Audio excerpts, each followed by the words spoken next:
The title of this workshop is Marketing on a Tight Budget. So the first thing we need to define is what is an expensive marketing? So an expensive marketing looks like this. Number one, you hire an expensive agency to produce TV commercials. I am one of those who witnessed the TV advertising generation. I used to work for agencies that produce these high quality commercials for American Express and insurance companies, and I know how much they spend on these things. So this is the expensive route. Outdoor and radio and TV are the mass media, and the reason why they're expensive because they're mass. They're basically shooting and hopefully that something will hit, and that's why they're expensive.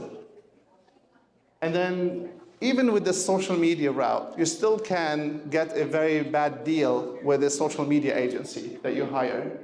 And similarly with the SEO, they promise you the world, you don't know anything about SEO, so how would you be able to evaluate if they're doing a good job or not? So they bombard you with technical terms that you don't know, and then you feel stuck as a business owner.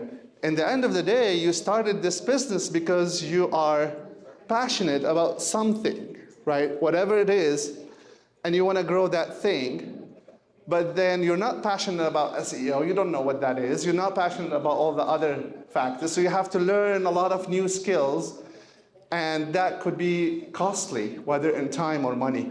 So I hope that with this presentation, I can show you some tips and advice that you take with you that are gonna help you in your business starting today.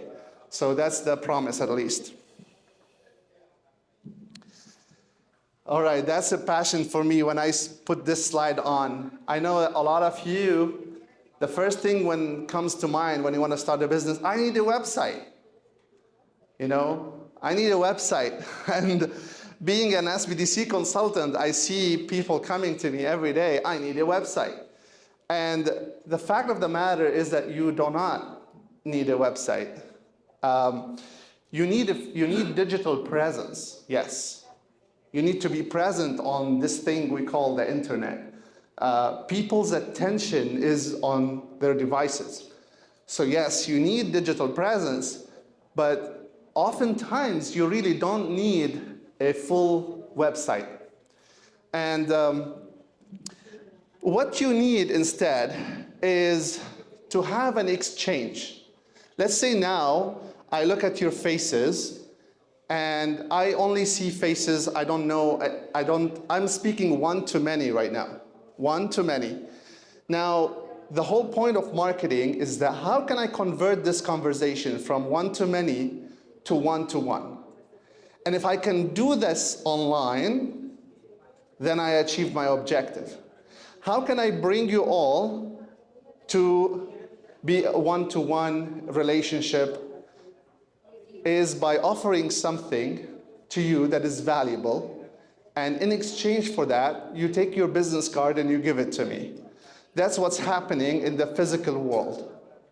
Now, how can we convert this into the digital world? How can we make this transaction of me giving you something of value for free, and in exchange you say, okay, this is the person I'm interested to talk to, and then you hand over your business card to me.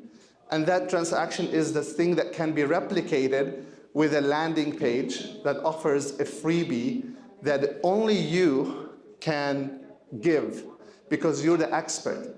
So to make this more accessible is that think about whatever you do, you have information that the rest of the people don't have. If you're an HVAC company, you know a lot about filters and ACs and all sorts of things that the rest of the world don't know.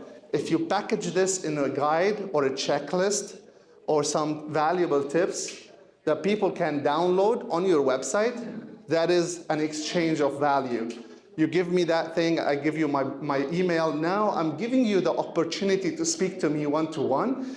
We take that conversation into one-to-one, whether it's via phone or via email. And that's basically what I'm proposing here. Let's not think of website first. I know some businesses, they really need a website at some point, but there are a lot of businesses who would just need a landing page offering a resource that only you can offer in exchange for their contact information so you can take that conversation one-to-one.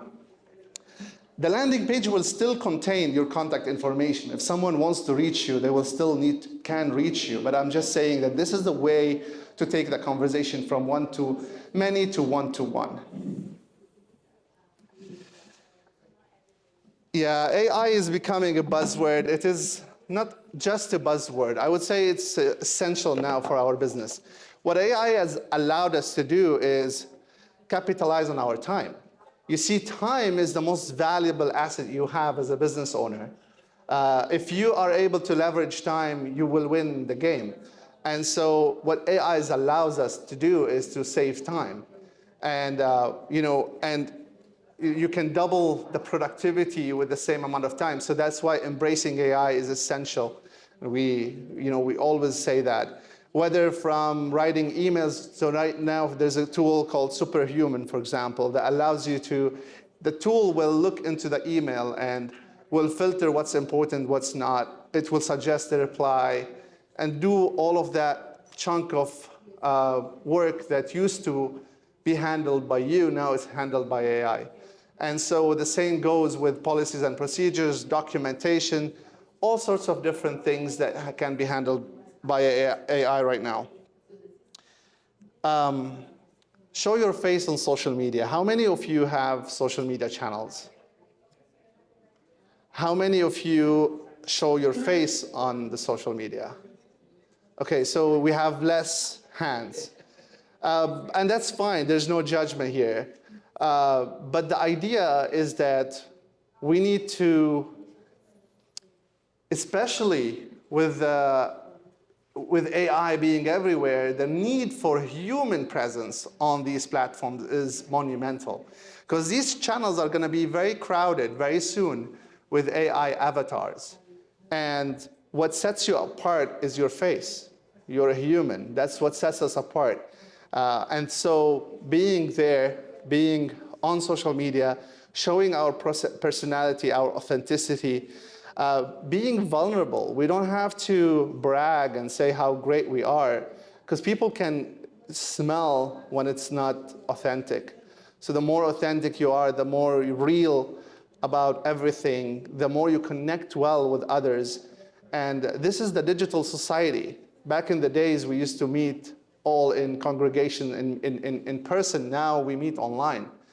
So we have to have a presence there. We have to show who we are there in an authentic and real way. Optimize search. Now, people search online for all sorts of things.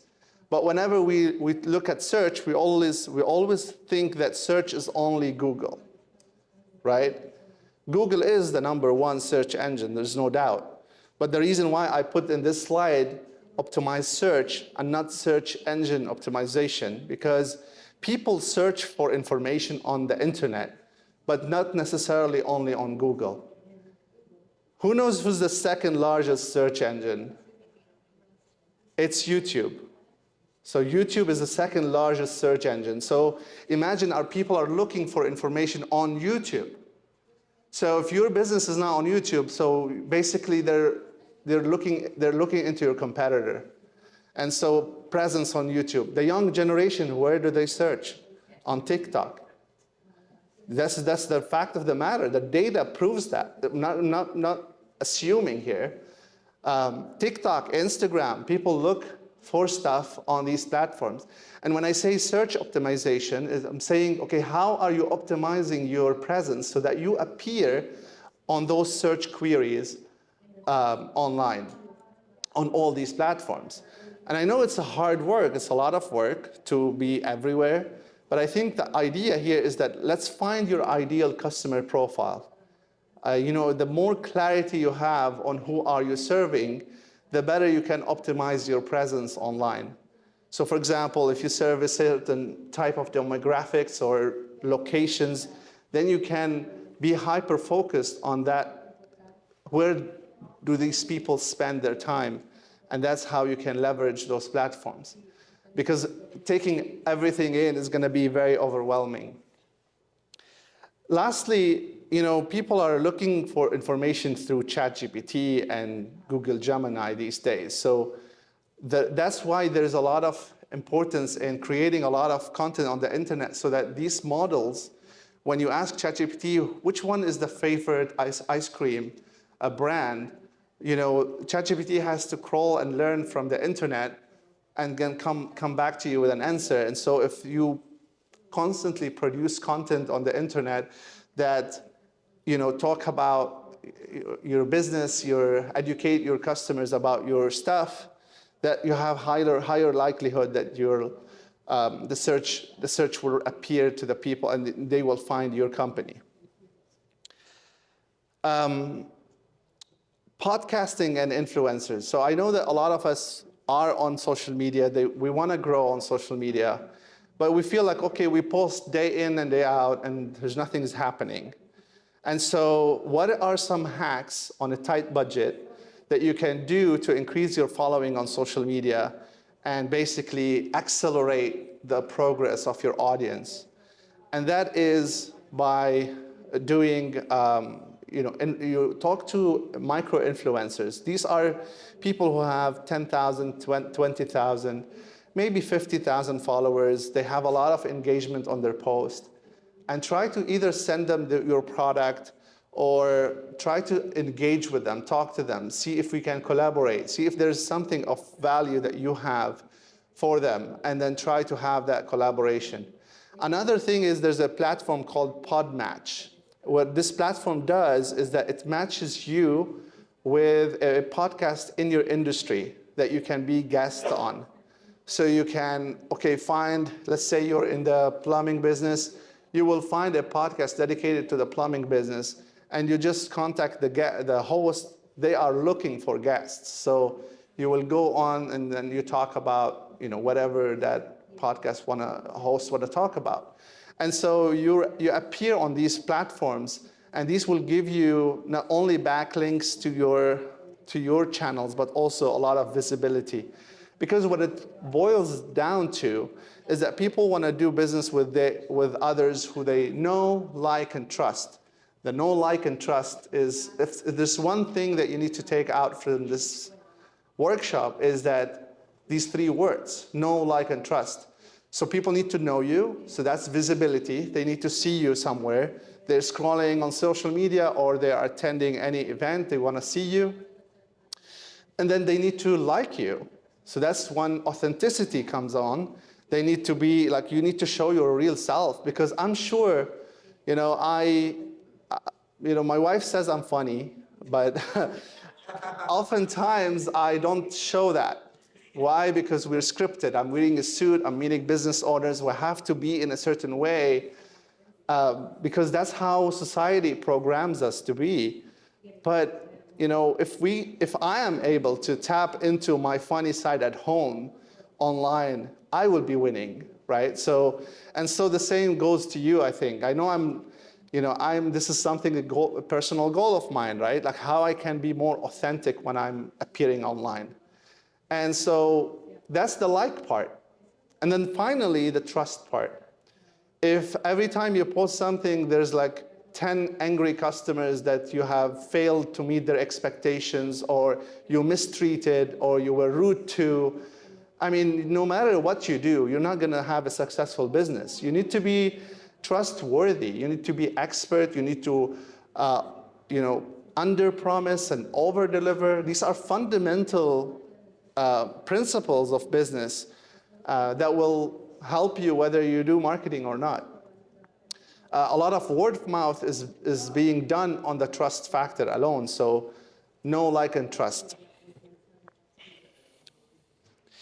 Business networking is also another hack. I recently read a book called 29%. And it basically teaches people how to network. We often go to these chamber events or whatever networking opportunities we get, and we think that it's all about pitching my business. And this is a problem I used to face. I used to go to these networking events, and the first thing, you spoke to me, I'm like, I'm ready to pitch you. I'm ready to tell you about my business, right? Because I'm passionate about it, I want to tell it to you. And often not, I feel their facial expressions, they're cringing. People do not like to be sold to. And so learning about networking, and by the way, it's network, so it's a work. It's a type of work. So learning about how to do networking properly, how to show genuine care for the person in front of you, how to ask them curious questions, be genuinely interested in them, will help you a lot in building that connection. Because if you try to sell on the first meeting, it's like proposing marriage on a first date. You know, imagine just you go on a date and you propose marriage the first time. It's just not going to work. But if you develop that relationship over time, you have higher chances that things will work out. So this is a photo generated by AI, but the reason anybody could guess why I put it and what is the story behind it? Nobody? Tell me.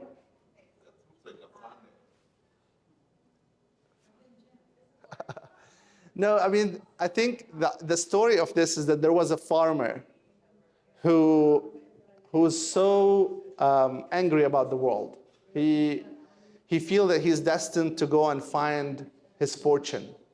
And every day he works his farm, but nothing works. And then finally he said, you know what, I'm gonna leave my farm and I'm gonna go venture and travel the world and hopefully I will find my fortune. And he sets on that mission, he started going everywhere to find his fortune. And then he ended up dying miserable, poor, nothing. And then as soon as he died, his kids came to the farm and they wanted to fix the fence or something, and they found a big chunk of gold in that farm that he left. And so the moral of the story is that you need to leverage your existing customer. And a lot of us will forget about the customers. As soon as they buy from us, we forget about them. But these are the treasure. The treasure is in your existing customers. So are you keeping record of the people who buy from you? Do you keep their contact information in hand?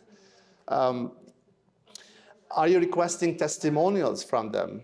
Are you requesting Google reviews for your business? Are you implementing a referral program where they can refer others to your business? And then are you rewarding loyal customers? Are you giving them the special treatment that they deserve for being loyal? So these are things that also we need to look into. And then finally, I know that we did not touch on ads because ads are an expensive marketing, but strategically speaking, ads could be utilized very cheaply. So let me give you some context. If I am a personal injury lawyer, and I have a personal injury client, and if I want to run an ad on Facebook or Google everywhere, if the ad says, are you injured? Click here. How expensive that ad is. Just because nobody in this room is injured, very few in society are injured or had an accident, so you're spending so much money and effort to get to that customer who is ready to buy right now. But 99% of the customers are not ready to buy right now. And so if you run an ad like that, you will pay a lot of money for very little results. But what we're doing right now with that specific client is we're running a platform where he is giving away stuff for free. Like he's giving, for example, Valentine's Day giveaway for a couple, $500, you can go and get a date for Valentine's Day. Or Mother's Day right now, we're giving a spa treatment plus so many other things. And all you need to do is enter the draw. Now, with $50 spent on these platforms, we're getting tens of thousands of views and subscribers and stuff.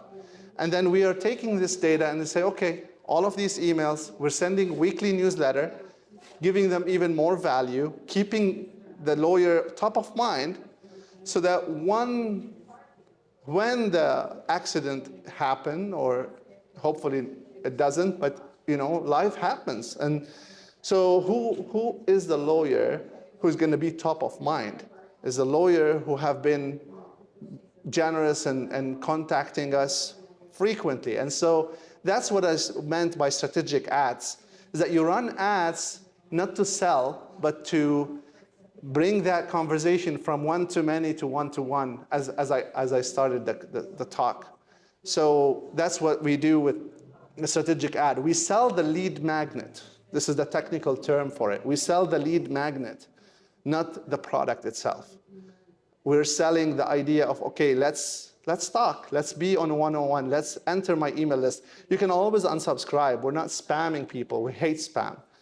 But if it's consensual, then that's the way, that is the cheaper way of doing marketing.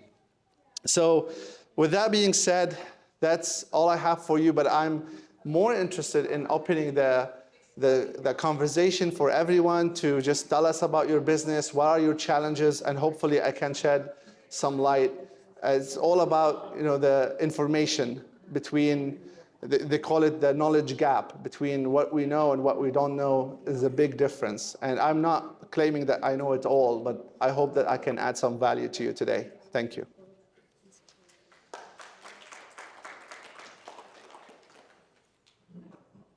Would anybody like to speak, share their insights about their business, or have any questions? I'll go first. Hi, my name is Mika. I'm an insurance agent, Jurupa Valley native. I guess, so you said that the second most popular search engine is YouTube.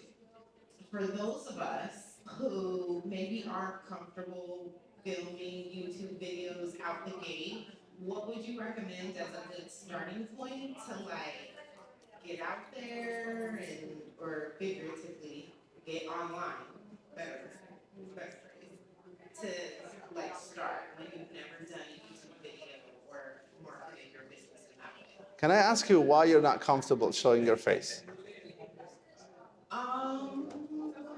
I think it's just the natural anxiety of how I really sound on the outside of me, how I look, the facial expressions I make when I'm talking about certain subjects that people have no idea about, but I know. All of that anxiety just makes it not really the most comfortable. So there you have your own answer, right? It's just an anxiety. It's a limiting belief. I remember when I had my first video, and I had it at an older age, and I keep beating myself for not being on camera from when I was 16. And that's the same reason. I used to hate how I sound, and I hate how I look. I have all sorts of insecurities about myself. And then I finally was watching a video for Gary Vee, if you know Gary Vee, very popular guy, and he was like, he kind of pumped me up, and he's like, yeah, let's go and let's do it. So I ended up doing it, and that was the best decision I've ever had. The first few videos are gonna be very uncomfortable. I'm telling you, they're gonna be very uncomfortable. But then it's a muscle. You don't go to the gym and you expect that, oh, I'm gonna lift that much weight from day one. It's just like everything. You go there day in, day out. Trust the process. The first video is not gonna be great. If you look at Mr. Beast, the biggest YouTuber on the planet, if you look at his first videos, 90% of you can do better. 90% of you can do better. And this is the biggest YouTuber on the planet. So I hope I answered you. I hope there's a way out. I can tell you there's okay, you can go use AI tools, avatars, you can take your picture, convert it into an avatar, take your sound. They're not working. I tried them. They're not working. Human is our essence. This is where who we are, and no matter whatever AI does, we are the best thing that this universe has created. This biological life. This is magical. So we need to show it more. Thank you.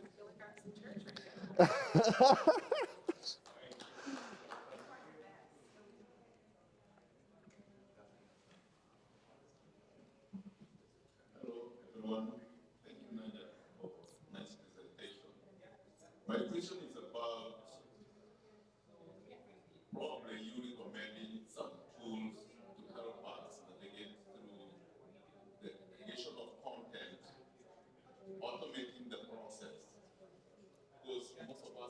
small businesses, and it's very hard to do this full-time job of doing all that. So if you can recommend some tools that we can use to automate the process, do the posting, and then analyzing the data, like creating analytics, so that you can be able to see how much you are able to, how many clicks are there, you can convert that data and probably calculate conversion rate from content to capture and then conversion into a client.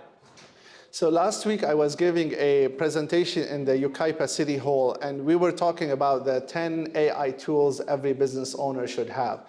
And it's hard for me to mix the two because then the presentation will go like for hours, so it's really hard to put everything together. But what I can tell you from the content perspective, let's say I'm recording right now. I take that video. There are tools like Riverside FM.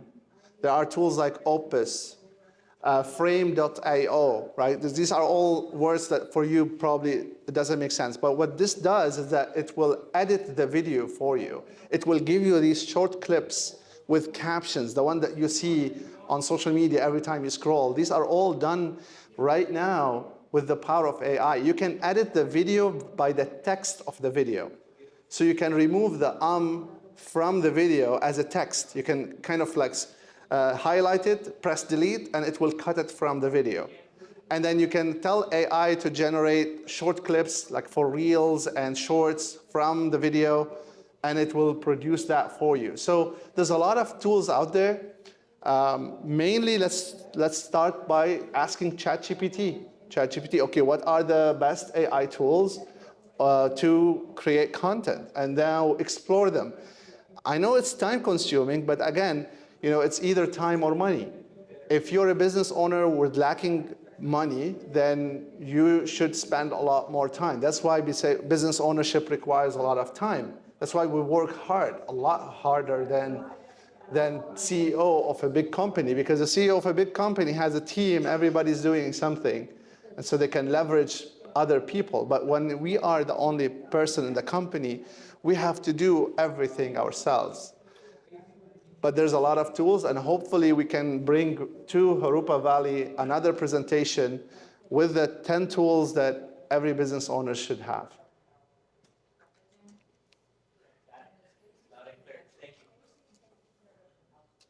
Hello, my name is Delphi Coleman. I'm actually a small business owner myself here. Going through a cancer journey, and so my business is surrounded based on post and free, as well as support for family members for holistics, as well as organics and bio. I did have for you, young lady. The thing is that if you know influencers, start your videos with an influencer that can help you. That way you're not by yourself. You're actually having somebody that gives you a little bit of content based on what it is that you do. When you do that, you can build a few videos yourself and then go out on your own, because you now have the ability to actually be comfortable based on the conversations. Pick your topics. Have somebody give you an insight. And that's the same thing for anybody else. Your tools are based on how you start your business. Your business has to be laid out a foundation based on what you spend, what you're looking for. Create those lists, create those general ideas of what you're going to be looking forward to, and then do your research. I'm glad to be able to come here because it gives me a little bit more extra to write on what I have and what I need to add on what I'm doing. But basically, the networking part of it is listening. It's not speaking, it's listening to what people have, and you can go ahead and draw basically little things that are your key points that then you go and do your search from. If you utilize your key points that everybody's putting out there or just listening to, write them down. As I said, ChatGPT can go ahead and do those. And if you put that more information out there, you're adding into being your own influencer. That's what I'm growing off of. And I have a long journey with cancer. But my cancer is I'm not going to live with cancer, I'm living with cancer, which means that's why I provide the business that I'm trying to provide myself. It might take some time, but what I'm going to do is make sure I have my ducks in a row before I'm just running out and doing what I need to do. So these events are very popular and most important to you to get you situated. Thank you. Yeah, that was wonderful. And every one of us have a story to tell. I hope that you like my haircut, but I was doing my haircut, this time on a different barber. And he's younger and whatnot. And I saw he has a stand for his phone in front of, he's cutting hair every day. That's what he does. And he has this stand for the phone and he has that little microphones. I was like, what's that? He said, well, some of my customers, I ask them if they would like to have a conversation that is recorded while I'm cutting their hair. And I said, sign me up, I'm down. And I went home and I looked at his channel. He has like 20,000 followers from being a barber. And he's renting the spot in this place. It's not even his place. And so you think about how creative that is. He will record these conversations. Some of them are, homeless people. Some of them are all walks of life. And he interviews them while cutting their hair. See how genius that is. And everybody in our business, we can do something like that to get the message out there. I'm sure that soon enough, this guy will do barber for free just to get the content. And a lot of businesses are transitioning to that. You got your content to be super popular.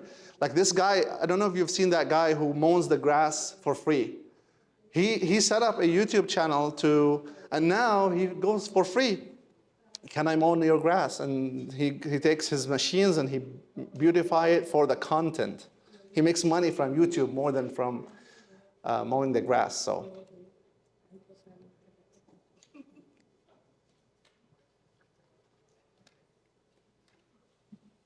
Hello, everyone.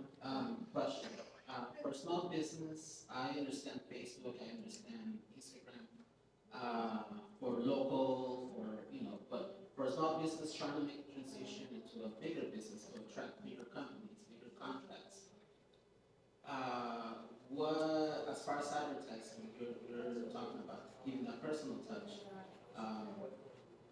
But how do you do that conversion with the professionals, like commercial, bigger, or something like that? A lot of those bigger companies don't look like the small companies. What is the company? What is the industry? My family has a pest control business. Pest control.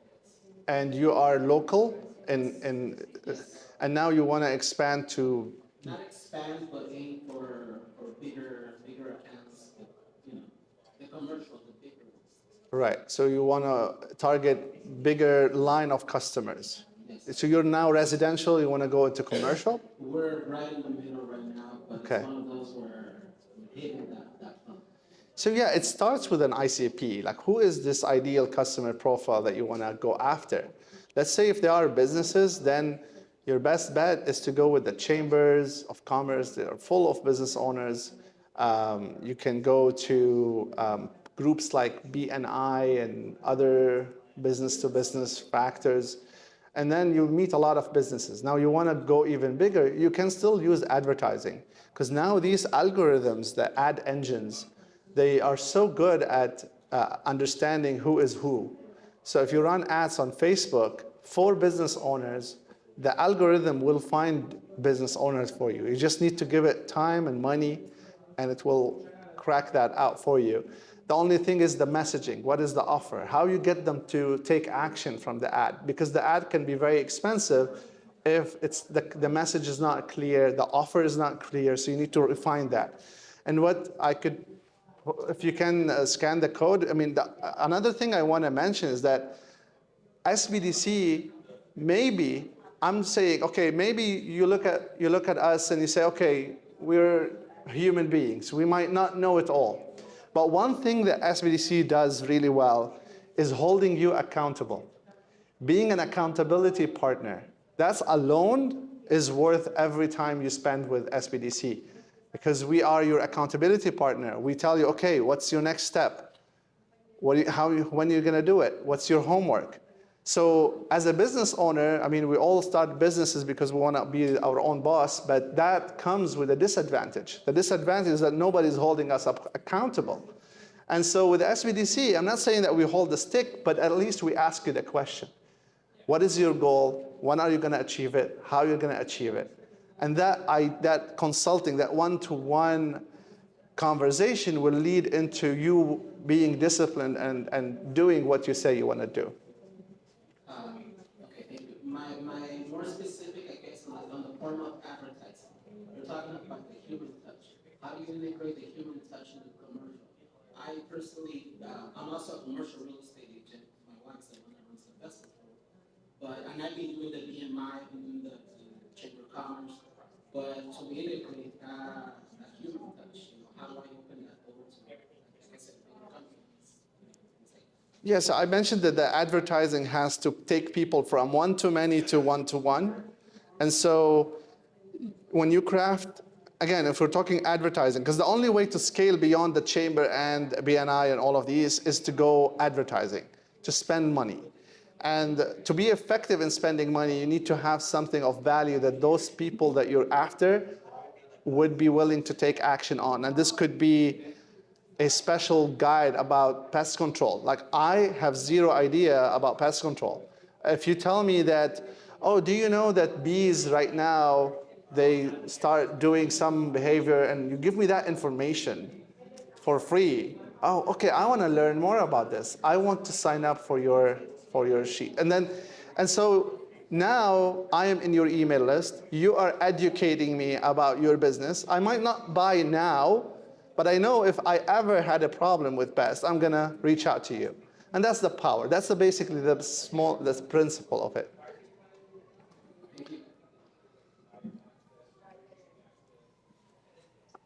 Hello, my name is Jericho, and I do landscape design.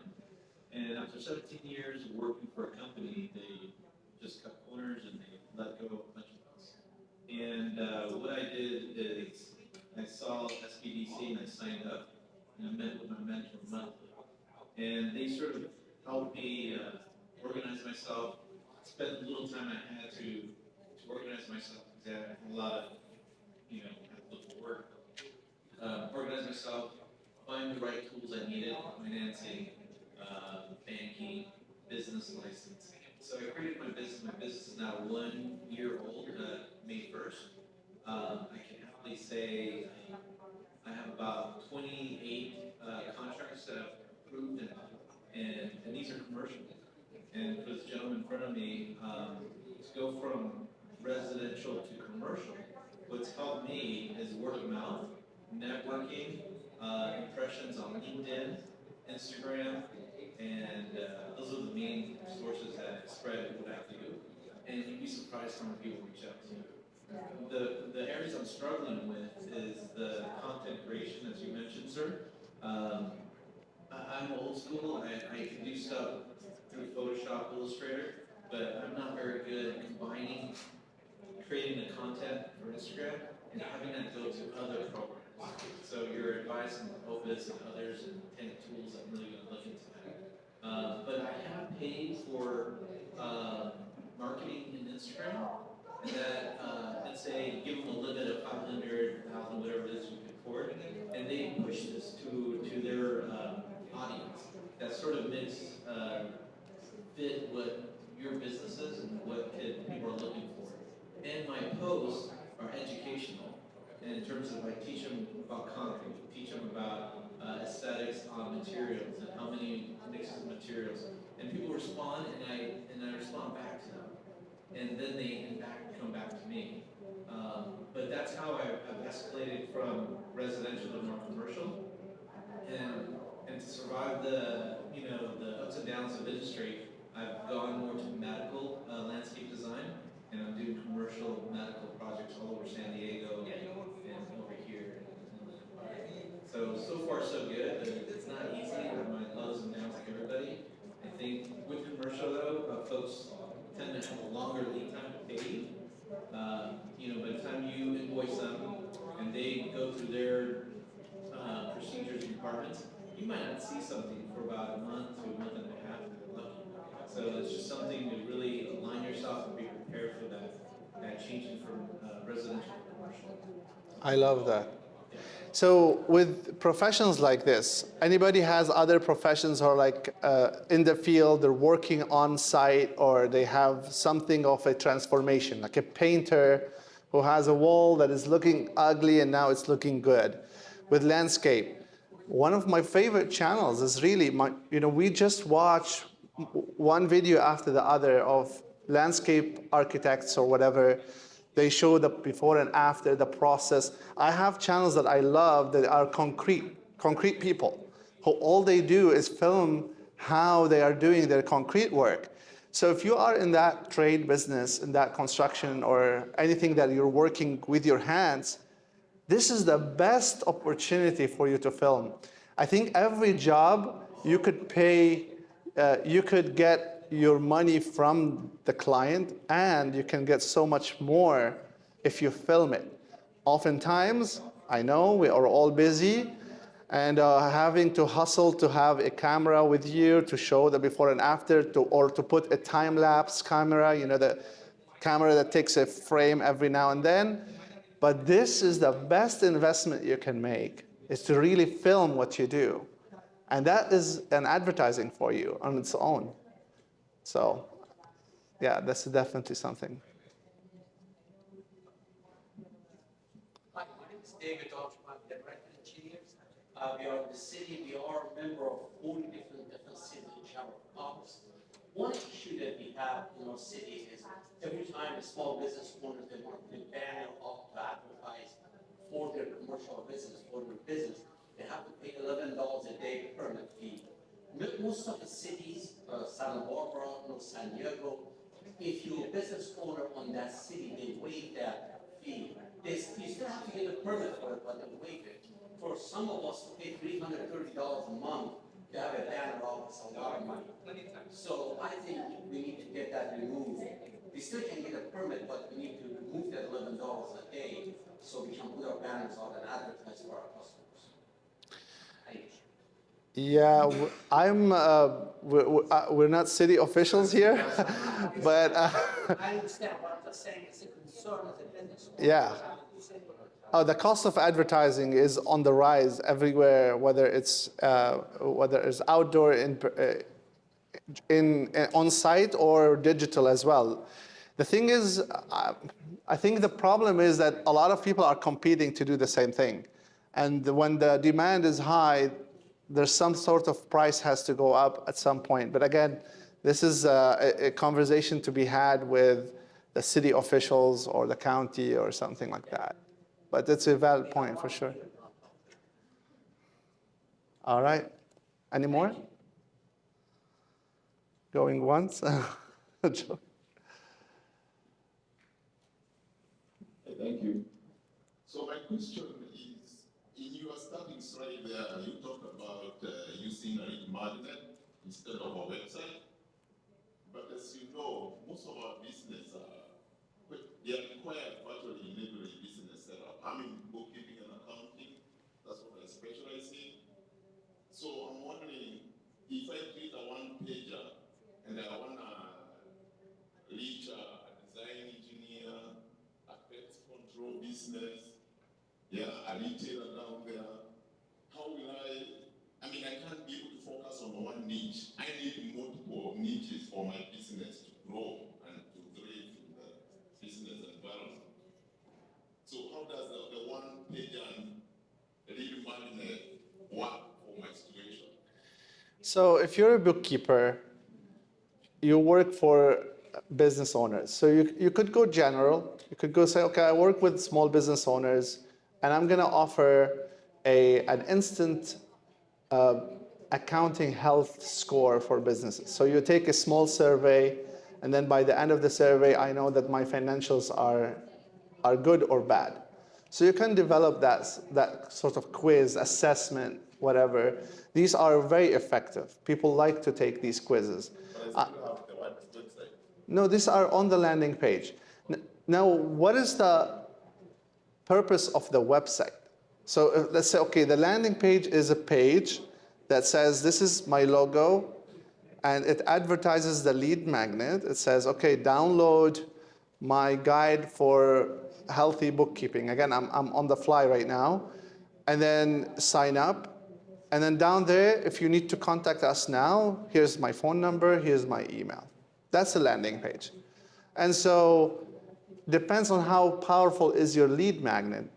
Of course, if you do something really like boring for the businesses that you're trying to attract, they're not going to sign up. So you need to give them something. some of the gurus in marketing, they say that if your competitor is giving an add-on and charging for it, you should give that add-on for free as a lead magnet. So if, for example, in your landscape, if you charge people for a mock-up design, for example, or like a draft or something, offer that as a lead magnet. In your bookkeeping, if you have like 10 tips on how to save on taxes as a small business, would be your lead magnet. Because small businesses are interested in saving on taxes or learning more about it. So if you offer that for free, they have higher likely that they will sign up and they want to listen to you. Having a niche will help you because this will set you apart. If you're competing as a bookkeeper for all businesses, you are competing with all the big firms out there. There's no differentiation. But if you are a bookkeeper for landscape architects, the landscape architect, you will become an expert in their domain. So if you charge a little bit more, they will be like, yeah, they can justify it. They can say, oh, this is a bookkeeper for my industry. And now you can charge more because you are playing in a blue ocean. You have your own competitive environment that the big guys are not competing with you. So I know a lot of people, like they specialize in one area, especially in the service industry. There's like digital marketers for lawyers. There's all sorts of, this is a very vibrant business model, is to specialize in one area. Like insurance for manufacturing. I've seen this recently, that there are people specialized only for manufacturing businesses. And now, yeah, exactly.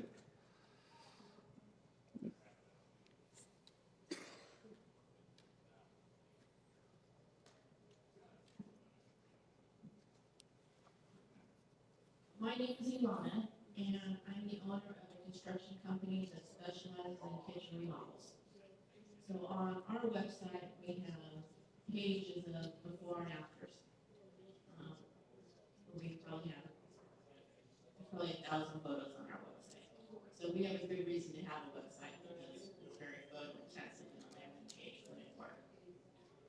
Is there a particular software program you recommend for us to be able to utilize these before and after photos into something that would be good for YouTube? Oh, yeah. First of all, if I may challenge the fact that you need a website to put the photos of before and after, I've seen numerous companies, they say, oh, if you want to see our portfolio, it's on Instagram. So they will build their portfolio of before and afters on social. Because this is where people can engage, they can share. So you put before and after, and people are like interested. And again, I was telling the gentleman there, the time lapse of the before and after, if you show it on video, it's 10 times more effective. So if you can do it in a video format, for example, I've seen those a lot. I don't know if you guys saw it too, but there's a video, and then there's one guy will put their hand on the camera. They cover the camera. This is the before. And then as they reveal, this is the after. That is so effective. That's so cool, like when they do this stuff. And it's not hard. You just need to film at first, cover with the hand, and then when it's done, you film from the same spot, and then starting from the hand off, and then you put them together. If you have a lot of photos, you can definitely animate that on YouTube. You can create videos from these photos. You can animate, zoom in and zoom out. It will seem like a video, but it's a photo. So there is a way. You can hire some freelancers on Fiverr or Upwork. You can, there are tools that take your photos and convert them into videos, add music to it. There are tools if you look for it. I cannot have something in my mind right now, but there are tools like that too. Cool, I hope I answered your question. All right, so with that, I hope that you find value in this, and I'll see you in the next one.